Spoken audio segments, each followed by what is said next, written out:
Hi sir. Hi. నిన్న అన్నా Lezhneva Tirumala వెళ్ళటం, ఆమె తలనీలాలు కూడా సమర్పించటం, కొంత డబ్బు కూడా అన్నదాన సత్రానికి ఇచ్చి ఆమె స్వయంగా అన్నదానం చేయడం జరిగింది భక్తులకి. సో ఎట్లా ఫీల్ అవుతున్నారు సార్? ఇది నిజంగా చాలా గొప్ప విషయము. ఇది లెజినోవా గారి యొక్క గొప్పతనానికి కూడా నిదర్శనము. సాధారణంగా పవన్ కళ్యాణ్ గారిని కొంతమంది విమర్శిస్తుంటారు, అతను ఒకటో పిల్లం, రెండో పిల్లం, మూడో పిల్లం చేసుకున్నాడని. కానీ పవన్ కళ్యాణ్ గారి యొక్క సెలక్షన్ నిజంగా అద్భుతమైన సెలక్షన్ అని కూడా ఈ విషయం ద్వారా తెలియజేస్తుంది. ఎందుకంటే ఈ లెజినోవా అనేటువంటి ఆమె చాలా గొప్ప వ్యక్తి. అటువంటి గొప్ప వ్యక్తి కాబట్టి పవన్ కళ్యాణ్ లాంటి హీరో కూడా ఆమెను సెలెక్ట్ చేసుకున్నాడు భార్యగా.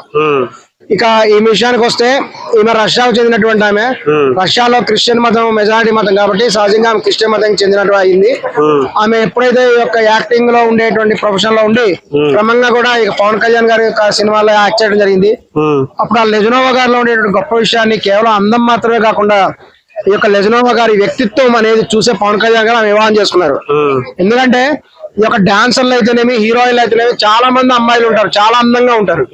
మరి లెజినోవా ఎందుకు పవన్ కళ్యాణ్ గారు వివాహం చేసుకున్నారంటే అది కేవలము అందం మాత్రమే కాదు, అందంతో పాటు ఆమె గొప్ప వ్యక్తిత్వం, ఆమె గొప్ప స్వభావం చూసే ఆమెని పవన్ కళ్యాణ్ గారు సెలెక్ట్ చేశారు.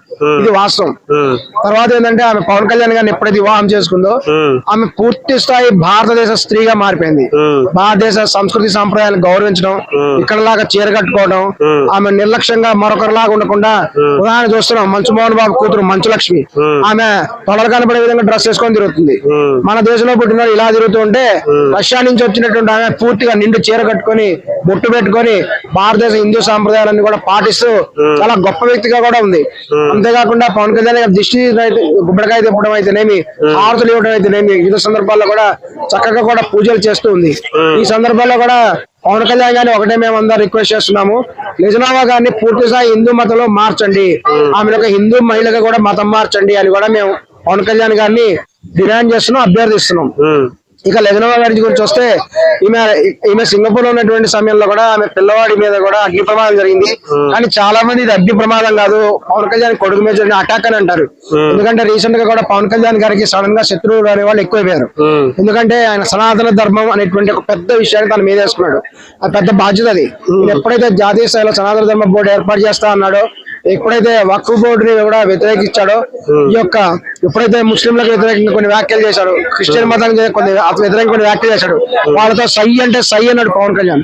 ఈ సందర్భాల్లో పవన్ కళ్యాణ్ కొంతమంది శత్రువులు అయ్యారు. ఆ సందర్భాల్లో కూడా ఈయన మీద, వాళ్ళ కొడుకు మీద అటాక్ జరుగుంటుంది అని కొంతమంది భావిస్తున్నారు.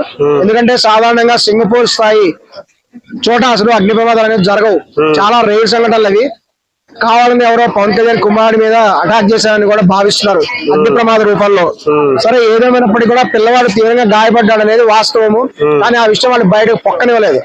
ఆమె ఆ కుమారుడిని గాయాలతో చూసినటువంటి ఆమె తల్లి లెజినోవా కూడా తీవ్రంగా బాధపడిపోయి దుఃఖించింది. ఈ యొక్క చిరంజీవి గారు ఇంకా అనేక మంది ప్రముఖులు కూడా పరామర్శించారు. ఈవెన్ జగన్మోహన్ రెడ్డి అంతటి వాడే ప్రతిపక్ష పార్టీ అయినప్పటికీ కూడా పవన్ కళ్యాణ్ కుమారుడు వెంటనే కూడా ఈ యొక్క ప్రమాదం నుంచి బయటపడాలని, క్షేమంగా ఉండాలని కూడా ఈవెన్ జగన్మోహన్ రెడ్డి గారే అన్నారంటే అది లెజినోవా గొప్పతనం అని కూడా మనం భావిస్తున్నాం. ఎందుకంటే పవన్ కళ్యాణ్ గారు, జగన్మోహన్ రెడ్డి గారు రోజంతా విమర్శించుకుంటూ ఉంటారు. అటువంటి జగన్మోహన్ రెడ్డి గారు ప్రత్యక్షంగా కూడా ఇక పవన్ కళ్యాణ్ ఈ యొక్క లెజినోవా కుమారుడు క్షేమంగా ఉండాలని కోరుకోవడం నిజంగా అది వారి గొప్పతనానికి కూడా నిదర్శనం. ఇటువంటి సందర్భాల్లో వాళ్ళు ఈ యొక్క వెంకటేశ్వర స్వామి గురించి మొక్కోవడం జరిగింది. ఈ యొక్క పిల్లవాడి ప్రాణాలతో కనుక బయటపడ్డట్టయితే ఖచ్చితంగా కూడా ఈ యొక్క స్వామివారిని దర్శించుకొని వెంకటేశ్వర స్వామి తలనీలాలు ఇస్తారని కూడా ఉంది. అంతేకాకుండా ఈమె అక్కడ ఎంతో భారత సంస్కృతి సాంప్రదాయాలను పాటించింది. తిరుమల దేవస్థానంలో అన్ని మతాల వాళ్ళు కూడా దర్శనం చేసుకోవచ్చు అక్కడ పద్ధతి ప్రకారం. కాకపోతే దర్శనం చేసుకోవాలంటే వాళ్ళు అక్కడ ఉన్నటువంటి ఒక పుస్తకం ఉంటుంది, అందులో తాము స్వామివారికి విధేయులము, మతాన్ని గౌరవిస్తాం, స్వామిని గౌరవిస్తాం, మీ యొక్క పద్ధతులు పాటిస్తాం అని చెప్పేసి కూడా స్వీయ సంతకం చేయాలి. సంతకం చేసిన తర్వాత వాళ్ళు దర్శనం చేసుకోవచ్చు. ఈ విధంగా చాలా మంది ముస్లింస్ కూడా వెంకటేశ్వర దర్శనం చేసుకుని ఉంటారు అప్పుడప్పుడు. సో ఈ లెజినోవా అనేటువంటి ఆమె తాను కొంతమంది రాజకీయ నాయకుల వల్ల గర్వంగా కూడా ఏమి చేయలేదు. ఆమె సాక్షాత్తు డిప్యూటీ చీఫ్ మినిస్టర్ యొక్క భార్య అయినప్పటికీ కూడా ఆమె ఎంతో నిగర్వంగా, ఎంతో భక్తితో ఆమె చాలా చక్కగా కూడా వచ్చి ఆ యొక్క పుస్తకాల్లో సంతకం చేసి స్వామివారికి భక్తితో తన తలనీలాలు కూడా సమర్పించింది. ఈ విధంగా తన భక్తిని తన కుమారుడి కోసం కూడా ఆమె చాటుకుంది. వెంకటేశ్వర స్వామికి భక్తురాలని కూడా ఆమె నిరూపించుకుంది. తర్వాత కూడా ఆమె దర్శనం చేసుకుని మన్నాడు దర్శనం చేసుకుంది. ఇక చక్కగా స్నానం చేసుకొని చక్కగా అలంకరించుకుని కూడా ఈ యొక్క